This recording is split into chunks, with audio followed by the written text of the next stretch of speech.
Welcome to the Real Life Moms podcast, where we put ourselves at the top of our to-do list. I'm Lisa Foster, your host, and today I'm here with fellow mom, orthodontist, and dental consultant, Dr. Amanda Wilson. How are you doing Hi, today? aloha from Hawaii. Oh, I love it. And today we are diving into airway health. So that's so exciting. And I think my first question for you today is going to be talk about airway health. What is airway health and how is that different maybe from traditional orthodontist stuff? Yeah, thanks for asking this question. And for those of you, this may sound like a boring topic, but it's actually not. So let's talk about why airway health is important. Now, you guys, Lisa and I have already connected, and I've heard some of her other content from some other healthcare professionals. So I have some idea of what you guys are looking for. But ultimately, it comes down to listen, it's the ABCs: airway, breathing, and circulation. That's the core of how our bodies work. Lisa comes from, sounds like a cranial sacral PT background. Obviously, I'm an orthodontist, so I was trained as a tooth straightener, which Mm, basically means braces and Invisalign, like all the stuff we all did when we were teenagers. Things are different now. And since your podcast is mostly reaching out to people of the mothering ages, but it sounds like we're going to be focusing on the moms themselves as well as their kids. It's really important for you guys to know how orthodontics has changed and how you might want to approach it differently moving forward with your kids. And that's where airway health comes in. airway health, I think about personally, I think about sleep apnea or Yeah. that you're not actually getting the air you need. Yeah. Let's think Um, of it backwards. Matter of fact, let's talk about it backwards. I love it. So I'm not saying it's wrong. I'm just saying I'm like more of a pediatric orthodontist. So I'm already talking to moms in here who are looking for their kids. But some of the best ways to think about it is think about it from your own experience, because a lot of this is genetic or environmental. So it comes down to, do you have issues with sleep apnea? And what happens as we age with all of this and all of this? Just because we didn't have sleep apnea when we were 20, 30 doesn't mean you're not going to have it at 40 or 50. Why? And this brings up the whole conversation about perimenopause, HRT, which I know is a minefield to get into, especially in podcast land. And full disclosure, I'm not an endocrinologist. I am a tooth straightener and a craniofacial orthodontist. So I mhm. know a lot about how kids grow and adapting bones and stuff to make them grow and look nice as they grow. But I also know how to fix teeth if they don't grow right and make them straight in the housing they're already at. So it's important to realize that everything that happens from infancy, 2, 3, 4-year-olds makes a big difference on how their face looks. It's not, let's just wait until they're all the teeth are in and deal with it then. Now, you talk about from infancy. I do Mhm. see a shift from the kids that I see in my practice of back when I was a kid, many moons ago, right? Mhm. Yeah, you waited till all your teeth came in, you did the orthodontist, you did all the stuff. Now I'm seeing kids in my office, very young, getting expanders and things like that. So tell us a little bit about this growth process of a palate, why some kids need expanders. What is the thought process behind all this? Is it for just a nice smile or is it actually for overall health and wellness? Sure. And again, I have to be very cautious with the words I use, because I feel Sure. like this is a super lightning rod right now Yeah. in medicine, in dentistry, and even within dentistry, there are different camps of dentistry. We've got one opinion piece that came out from the American Association of Orthodontists, which we would think would be the one that most people are turning to, but there's also another white paper or an opinion piece that came out from the American Association of Pediatric Dentistry. Both can do orthodontics. Orthodontists can do it, or pediatric dentists can do it, but general dentists can also do orthodontics. Everyone can do it, not unlike a family physician could deliver a baby or do sutures, right? They don't just do family stuff. So everyone has a different opinion. There's a whole medical issue that goes into it too. It really comes down to, what are we allowed to do? And there's a lot of boundaries here, and a lot of it's going to depend on what state you're in. So it's really messy. So you mentioned you're in Colorado. There's a little more flexibility in that state, in some states, and relative to other states, what you can do. So you have to know your own dental practice act. This is a really good question, honestly, for you just to ask your own dentist, therapist, opinion. First of all, can we back up a little bit and tell us a little bit Yeah. about what a palate expander actually would Yeah, do to the sorry. I adult? realized I didn't fully answer your question. And y'all, just to give you guys a heads up, if you dig into any of my other content, I am on the autism spectrum, or as my son says, you're a little tweaky, which means that I just bounce around and I'll occasionally get off topic. So good job, Lisa, getting No, me back on and I topic. have to say it's one thing I actually love about you. So good. I It's my think it's energy. perfect. It's good So energy. sorry for tweaking and getting off topic. No But worries. We're just in my bringing you world, back. tweaking is a bad word, but my son says it's a good word. So I don't know. Okay. But it's so a palate expander. So a palate, I wish I had a skeleton here. I actually sometimes have props and I just I happen to not actually have a have a skeleton. skeleton. Do you want me to No grab way. one? Hold it up. Let's see that roof of his mouth. Let's see All that right. suture. Let's see. So here's And Fred, I guys. probably don't He works remember at all the my office. names. That's okay. Oh, You don't need, and you yay. need him this way. Yeah. Can we zoom in so we can see that suture? Let's see. So you want to go up here. Yeah. Okay. Oh, Okay, so you that guys, hurts. it's a little hard to see, but basically, there's like a little suture. So it's like a little line. So that means when the palate formed, there was two pieces when they were, and then they fuse, and they fuse kind of like this, interdigitated. The older the child gets, the harder it is to stretch it. So super easy, 7, 8, pew. You just do a couple turns on this little cranky thing, and pew. But if they get older, is harder, a lot more force, a lot more discomfort, and sometimes it expands asymmetrically. Sometimes you don't get as good as an outcome. So the reason I like to do my expansion in little kids, younger kids, not kids that are over age 11 or 12, is because I think you get a better outcome. There's less discomfort. It happens quicker. I've got 80,000 reasons why I'd prefer to do it on a 7 or 8 year old over a 12-year old. I could list them all down. I don't know that there's any benefit to doing on an older patient. It just can maybe people think it makes more sense because more teeth are in, but it actually, I don't just think, the research shows it's maybe not as good overall. So, not in all Yeah. circumstances, but I Makes have a sense. lot of content on why. If people want to know based on the literature, it's in my channel. And why are we expanding? To make the jaw the right size that it should be so that we have the right volume of air, the right space for everything that's supposed to be in there. Our tongue is going to grow to the size it's meant to be, whether or not you have the space to store it in. I like to make the analogy of in my garage, which is a certain square footage. I maybe can't fit a Hummer, but I can fit a Kia, but I Yeah. can't fit a Hummer. So you're going to have to build the housing to fit what is in there. And sometimes our housing is too small, it just doesn't fit. Okay. And then go fast forward. So now we're in there. You've been recommended an expander or something to expand this palate. And now we also want some therapy, it sounds like some myofunctional therapy. Is that correct? Yeah, because as we change the sizing, sometimes we don't know how to fit. Here's another analogy since you're in PT world. Sometimes when you have boys, my kids are swimmers, they're athletes. So one thing we notice that when they go through their growth spurt, especially boys, you know exactly what I can say. I can see it in your eyes. A lot of times, if they hit this crazy growth spurt and they grow 10 inches in 3 months over the summer, they're all gangly, they're falling. They don't really have the balance yet. It takes a while to get the muscles and everything used to the new size, especially if you're changing things so quickly. And that's just how orthodontics is. It's an adaptation thing. So a lot of times, if it really wasn't the right size and then we rapidly made it the right size, we're going to have to get all the muscles adapted so that we can learn to speak, function. You might have a funny list for a little while when you do stuff. And sometimes if you do things too fast or too rapidly, you never learn to adapt. And that's the issue. Yeah, yeah. And then, and also just once again, knowing where your tongue even belongs in that new Yeah. garage, right? Yeah, Yeah. which is important. Okay, all right. So now expanding, does the length stay as they age? You talking about the The width or width, the yes. Does volume? Yeah, it I'm like stay? length. Like, sorry, It's not transverse. length, width. Does it actually stay? Because that's also a concern. You're growing, things are changing. Is it gonna Does grow? it stick? Does Yeah. it Will it stick? retain? That's comes down to your mechanics and what appliance you chose. There isn't, and then that's my another tip as you start looking around for the right person to evaluate your kid for orthodontics, there's nothing wrong with starting at age 2 or 3 and just asking. It doesn't Mhm. mean they're going to do anything. And in most case situations, we really can't. It's very messy if we do. And because a lot of times we're not going to get paid for it. Insurance is not going to pay for ortho on a 2 or 3 year old, Sure. highly unlikely. And that So seems they're going to say, early. wait, Yeah. yeah.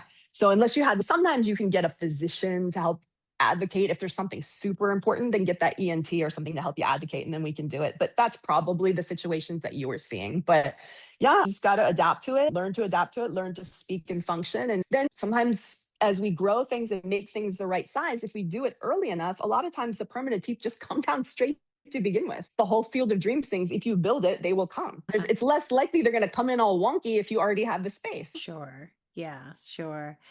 So how do parents even know that their child or even themselves might need some airway help through orthodontists? I think any noises that come out of your mouth at night are not normal. If you are a Oh noisy no, oh sleeper, no, it is yes. not normal. It's that simple. Just occasionally listen. We're all going to have a cold. We're all going to have allergies occasionally. So one off day. And one thing that we've been talking a lot about in our house, just because we have two dentists and two kids who are probably going to go into healthcare or science, is they've been wearing these whoops, like these wristbands. They have Aura rings, stuff like that. Personally, I don't like being tracked, but they like it since they're athletes and they talk about recovery and all this stuff. Ultimately, it comes down to how much are we sleeping and are we making noises? And there's some Mm. trackers now that track noises. If you have a spouse or if you've ever gone on vacation with your family, you know who's a noisy sleeper. So if you've got a kid that's a noisy sleeper, that's not normal. Don't be quiet about it. If it's happening more than one night a week, it's a problem. If it's happening more than a few nights a month, it's a problem. And their growth may start being asymmetric or they may start growing more down than forward. And honestly, once it starts to happen that way, you can't fix it. It's already growing wrong. All we can do is stop future growth from happening in that way. So you want to catch these issues and it'll honestly make your kid more attractive if you do that. It's free. It's just blowing their nose. Blow the snot out of your nose. It's not that hard. So if they don't do it, say you choose not to do it, besides like cosmetics, are there other health concerns and what are they?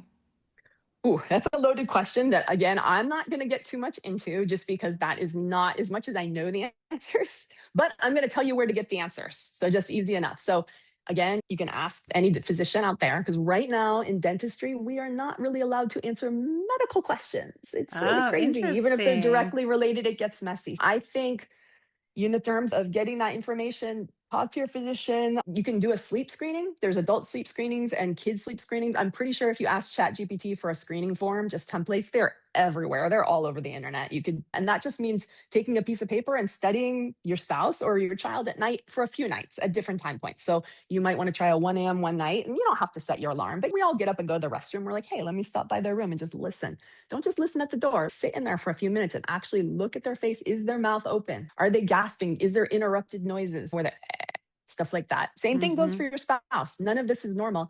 And as we age, especially as females, we have to talk about perimenopause, estrogen, how the tissues relax, things get more floppy. And this might be something happening in you that you didn't even realize was happening. So it's important to get screened. So menopause can affect your airway health. That's what you're saying. Yeah, I've never heard that actually. So that's interesting for sure. There's new research that came out that shows that And now. I'll be honest, I'm Absolutely. in menopause and I'm snoring away over here. So I'm sure Well, it's I true. went on all my HRT, so I Yeah. stopped snoring. Yeah. Oh, wow. Well, I just started. I'll let you know in a little bit if You my got to snoring. do the testosterone too. You can't just do estrogen and Oh, progesterone. wow. Secret sauce makes a big Oh, difference. wow. And then you can stop snoring. All right. I mean, Well, I don't know if that helps, but it helped me. that's good to know. Who knew? I had no Hmm. idea. Yeah. Okay. So for an adult, it sounds like it is too late for an adult to do some of this. So what do I mean, you can do adults? jaw surgery. There's still things you can Ooh, do. yeah. Jaw surgery isn't That always sounds like awesome. cutting. They've got these MARPs and MSCs and things that screw in with implants. It's really so not a big deal. My son is actually an oral surgery tech in an oral surgery office, an MD oral surgery office in the summer. So he assists on these surgeries and they do MARPs almost every day, he said. It's super normal. He says 20, 30 minutes, boop, boop, boop, easy. Wow. Okay. So jaw surgery. I hear people asking or saying something about a device that they put on the bottom, maybe that pulls their jaw forward. Oh, that's What? probably like mandibular advancement devices. These are like sleep devices that you wear at Sure. night that instead of being like a night guard, which is just in one place, it actually will push your jaw forward. It's actually almost exactly the same idea as these devices you put in little kids that have small little jaws that you want to make their jaw stronger, grow a Hmm. lower jaw. Same thing. They have it attached on Invisalign. You can also have them put on retainers that adults wear at night that just help to posture your lower jaw forward. But that really just depends on the type of sleep apnea you have. If it's due to a small jaw, then wouldn't it have been better just grow the jaw when they were kids? Yeah, but some of Like, us didn't have that yeah, opportunity. right. You're doing it you're throwing orthodontics out the window to have a better airway at night. If it works for you, I'm cool. But I really think you should do a home sleep test if you're doing that, just to see if it actually works before you go and make weird things happen to your bite Okay, potentially. so But don't just that throw would be one my thought. on. Just don't Oh order it. no. No, please Don't do not order do it these from things Amazon or online. wherever you Oh get it. no, you don't know what chaos I've seen in cases where people order this. And even if you need to go to first of all, I would never get one of these unless a physician said it was okay. You should be going with what the pulmonologist or sleep physician says. I'm sorry, no matter what your dentist says, the physician wins in this arena right now. And then if they say it's okay, then the dentist will make one, fit it, and they will check and monitor your bite. They need to understand all this. And you should be able to ask those questions. If they don't know the answer, what's going to happen to their bite if you wear this, then don't use that dentist. Okay. Yeah. So that's good. That's good to know. Okay. Because the people do is they see, oh, Mhm. I could just throw this in, call it a day, but it might not even be working. Yeah. Okay. It seems to me that airway health is more of a buzzword now. What Mhm. shifted that it's becoming, I'm going to say, use the words more popular? Mommies. So I think mommies more than ever. I feel like this new generation of mommies, and I'm a Gen Xer, but it's a lot of millennial mommies out there that they're out there just to, and which I think is awesome, to do better than they were raised Yeah, sure. philosophically, behaviorally, medically, everything. And they're not wrong in terms of orthodontics. Yeah, if you keep your kid's nose clean and you don't focus on just eating puffs and soft packaged foods, and they're out there gnawing on bones and stuff like that, yeah, they probably will have a lot less crowding than somebody that was eating processed foods. That's a fact, Jack. That's just how it works. And two books I'd recommend. One is called Jaws, Jaws. It shouldn't have a fish on the front. It'll Shark. have teeth. Yeah, it'll have x-rays of a teeth because there's two on Amazon. So make sure you get the right one.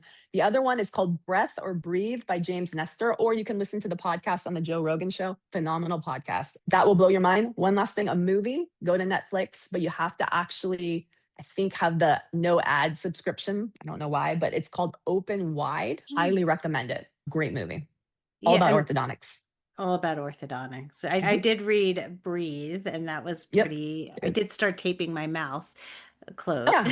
Just cautious on mouth taping. Just ask your dentist first. I have to always give that Okay, disclaimer well, just in case. that's I see people taping their mouths all the Mhm. time. So that you let's talk Don't love about that that. a little bit because we can tell the audience like why mouth taping. Now those are for open mouth. You want to breathe through your nose versus Yes. this mouth. Yes. So you do this little mouth taping. That was something they talked Hang about. on. I'm going to bring out my mouth tape device. Good, let's get that mouth So, I mean, tape. you can buy mouth tape with a little, I would buy it, they sell them with a little slit. So you could still, I like to still drink my water if I get occasionally. Yes, yeah. But also just because and please don't mouth tape kids unless that scares me. But you want one where if there was an emergency, like your body shut down, your body had to breathe, you didn't wake up, at least your body can gasp. So I recommend doing, this is a little thick, making an X with like medical tape. You can buy this on Amazon. This is like 3M medical tape. It's going to be way cheaper than anything else that you buy. I made the most ugly X. Sorry, you guys, but you can see like X and then. And then put it on. Yeah, so that you can breathe through your nose. Now, this is something that you should still talk to your Oh, dental yeah. plan. I'm not telling people to do it just because Yes. they need to look at your tonsil. Because obviously, if your tonsils and adenoids are massive, that's not okay. We need to structurally, and I'm more worried in kids because I think mostly adults would have probably caught that. But you could have lymphatic issues. You could have a tumor. I've heard we had a, we were talking about mouth taping in dental school. And I remember them saying, make sure you check what if you have something blocking your airway. And there was a girl in our dental school class that actually had a tumor in her throat. I Oh, just remember that now. They're like, always check first. And then she went, checked out her throat. Like she did it herself. And she's, what's that? And then like, uh, yeah, she went to ENT and had surgery. Legit, she had something whoa. in her throat. So Yeah. check first. So just, yeah, don't just Yeah. tape. Yeah. Yeah. But the point would be is breathing through the nose is better for you. Gentle reminder. Yeah. To breathe through the Yeah, nose. Yeah. to breathe Mhm. through the nose. Okay, and I think you talked, and I could be wrong in making this up, so tell me if I'm wrong, but you did talk a little bit about maybe even behavior in kids or things Yeah. like that could also be a sign that maybe they don't have the best air health. Is that correct? Yeah, so posture and behavior. I actually want to recommend something. There is a doctor, he's based in Australia, but he's doing a lot of content in the US. His name is Dr. Simon Wong. WONG, Simon. And he has a lot of content out there on YouTube. You can just put in his name. I think his company is called Postural Orthodontics, but he has a whole training program actually for dentists all over the world. And I've been loving his content. So I just wanted to bring it up, where he actually teaches dentists and parents how to use posture to improve face growth. Like Wow. posture is free. That just take, and part of his training, and this is also in that movie Open Wide that I recommended, which goes to the whole concept of mewing. I'm sure you've heard of the concept of mewing, right? No, no. What? Okay, No, you you don't got have a to teach us. then you don't have a teenage boy at home, do you? I do. I have a 17-year Okay. old. Okay, this is your homework assignment. You have to go ask your 17-year-old what is mewing. And that has Okay. nothing to do with the cat. Just see if he starts laughing, because he maybe isn't telling you the Gen X, the Gen Z alpha slang, what it is. So mewing is something that teenage boys, it's a couple years ago. It's not as cool as it was, but they do this. And Oh, the you've seen that? jaw thing, right? Is that Yeah, that's okay? mewing. That's the Okay. sign. Yes, I Like, remember this. Yes. make your jaw nice and strong and like, Yeah. so alpha looking, just I don't know, so it's cool to have a strong, not a weak looking face. So it's a whole orthotropics thing. That's mewing, and that's all I'm talking about. Postural, maybe perspective or type of treatment. Is that in lieu of the expander and orthodontist, or at No, goes side by side? in addition, it goes side by side, just things parents can do at home. One of Simon's videos, he has a really great video in his class, I just remember it, where he was showing the difference between kids taking a bite, finishing their bite, swallowing, and then saying, talking at the table, as opposed to now how kids are eating now, where they're on their phones, they're shoving food in their mouth, they're talking, Yeah. there's food coming out their mouth. The thing is, the simple act of chewing properly is actually helps to grow your face right, let alone not eating mushy, Mm. soft foods and processed foods.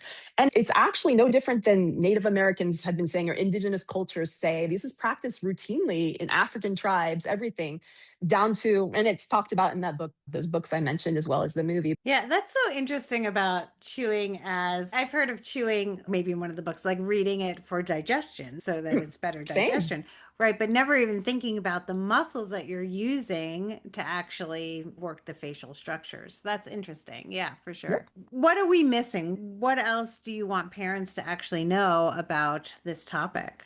I think the main thing is just, I think as soon as you have a kid, find a pediatric dentist or an orthodontist who is not opposed to talking to parents about kids under age 7. I think I'd call the office and say, does your orthodontist do consults with parents of 2 and 3-year-olds? If they seem horrified on the phone, what? No, we wait till age 7. Well, then don't use them. Don't try to talk your way into it. Find someone who says, yeah, I'll take a chat. At no point did I ever tell a parent, no, if you have a 2 or 3-year-old, I'm not willing to talk to you. I would love to take a look at. I honestly, this is my party trick. I can go to any party, which is, my kids hate this, but I'll go to any party. I'll be like, hey, you want me to tell you? I'll tell you if your kid's going to need braces. This 2-year-old, Mm. as long as they have all their baby teeth in, I can tell you when they're going to need braces and how much they're going to need, unless Uh, they do something. How Party come? trick. What's what? Because, Why? okay, here's the magic. What's the When magic? you have, when, I wish I had a model, it's way up in the, have a kid with baby teeth, okay? That's an adult, that's not a It's an baby, adult. but I do have an infant one, but it's so creepy. I'm yes, not pulling that but it has out. no teeth. Yeah. So let's say in a kid that's 2 to 5, okay, they don't have grown up teeth. They haven't lost any teeth yet, but they have all their babies, right? Like all their, Sure. should be 10 babies on top, 10 on bottom, right? Before they get their first molars in. So 10, 20 teeth total, right? A, B, C, D, E, F, G, blah, blah. You should have 1 millimeter. Okay. You should have 6 millimeters of space on each arch. Little kids, 2 to 5, should have gappies everywhere. Gap. If you don't see gap, they're going to need braces Yeah, too much crowding. or Yeah. expanders or Or other stuff. expanders. Yeah. If you see gap, that's great. Whenever I see that, I always tell a mom and I tell a kid, I know, what do you think about your gaps in your teeth? And a lot of times they go, I don't like people tease me. And I say, I'm going to tell you a secret.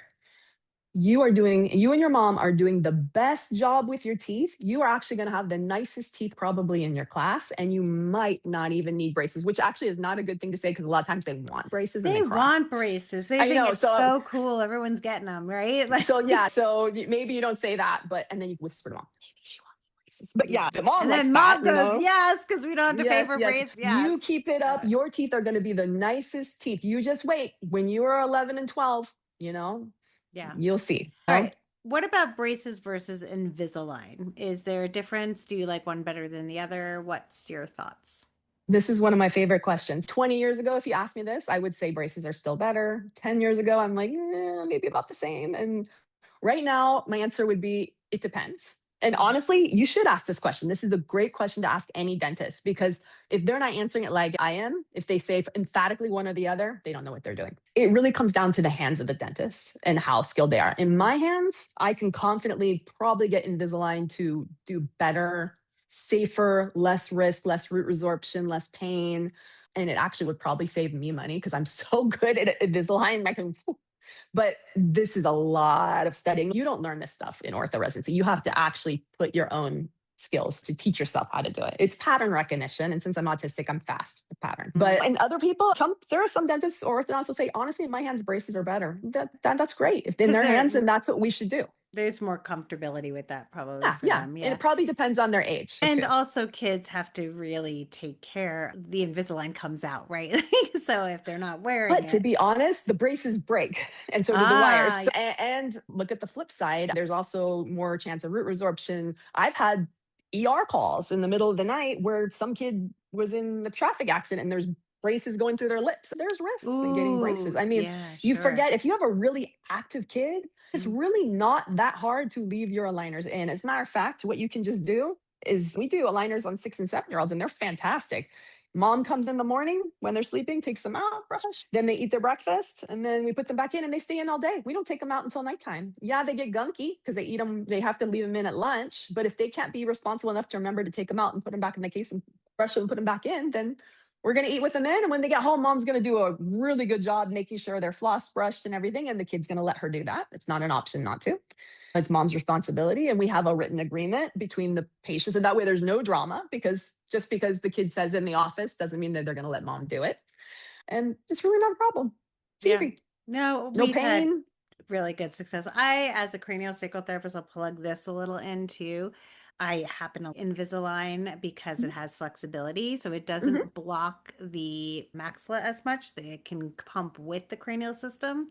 With I agree. braces, I find that there's a lot more jamming of certain cranial bones and causes headaches, pain, and all those great things. And if So, you ever have content on that, I would love to share that yeah. because that is something that I also believe, but I don't have the Hmm. content to prove it. Yeah. So that's just another plug. So awesome. Okay. So where can the listeners find you and tell us what you offer? Sure. So I don't know that I have anything like we talked before. I just want to get this word out here. I want to get this message out to as many people as possible. For some reason, this whole justice thing and just the way orthodontics is, it bugs me that I feel like a lot of people don't know that there's other options out there. I'm not trying to throw orthodontists under the bus. They're doing the best they can with the education they were given and the tools that the insurance is allowing them to use. So it's not that your orthodontist is doing something wrong. It's just we're in a tricky spot like now. We know a lot more than we can do. And we get in trouble when we do things outside of our lane. We're just trying to stay quiet and do the best we can. But I do have a YouTube channel. It's called Straight Smile Solutions. It is a YouTube channel built for dentists with all the education, but if you want to learn about a certain procedure, it's there. And you can always take it to your dentist and say, hey, do you do this? I think it's a Mhm. good channel for you to communicate. If you don't know if your dentist knows these things, you can ask them questions and then they can always learn about stuff too. And then we do offer one on one mentoring for dentists. Nice. Awesome. All right. And then what's one thing you want parents to start doing today after listening to this conversation? Observe your child when they sleep. And if something is wrong, or if you don't see those little spaces in your babies, start finding an orthodontist that's willing to just take a peek and it's not going to give you attitude. There will be people. And if you can't find an orthodontist in your community, find a pediatric dentist because there's a lot of great ones that do good ortho out there. Sure. So what I'm hearing is early intervention is better. It's easier to do When it needed, at, yeah. yeah. And just because one person tells you you don't need early, I would see at least 5 people. If you have that gut feeling that something's not right, don't just see one. Usually Yeah. consults are free. And if you bring your x-rays, the other thing is all your records, especially if they take a 3D CBCT or whatever or anything, that's your right to have a copy of your child's x-rays. Don't get your child irradiated, especially, no, regardless, don't more than once. This should be a one-time thing because it's all dose dependent. So ask for a copy. They may ask you a nominal fee for processing. Say, I'm going to get multiple opinions. Thank you for taking the time. I'm happy to compensate you for the thing. But I would recommend taking your records with you, either on a flash drive or whatever. And honestly, if you do home sleep tests and stuff like that, or at least the screening, bringing in that paperwork is not a bad idea. Yeah. Okay, great. Thank you so much for talking to Yeah, us sure. about That was this and fun. educating us. Yeah, I appreciate it.